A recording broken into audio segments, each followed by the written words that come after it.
Well, on that point, Senator Jeff Sessions, an opponent of immigration reform as it's been laid out so far, said this: the most significant obstacle to immigration reform remains President Obama's selective enforcement of the law. Any selection, interim or permanent, to replace Secretary Napolitano must disavow these aggressive non-enforcement directives, where there is very little hope for successful immigration reform. Charles.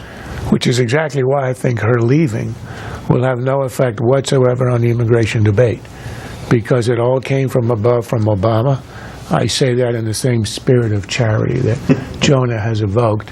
But she was an able and eager collaborator in that, particularly in downplaying the war on terror, which is particularly ironic and hypocritical, given the fact that Obama at the same time was running this immense spying operation, which is supposed to be because of the threat of terror. So here she was in the first year or two or three discounting it in language and in action. But then again, there was the idea, as you showed in that clip, that what's important in immigration reform is the certainty of legalization and of citizenship, but the enforcement is a contingency that is not important. And the last item is the one you mentioned from Sessions, which he speaks about the selective enforcement.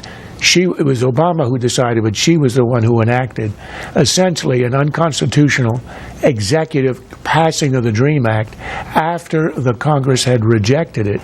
It did it unilaterally by executive action, which is incredibly lawless.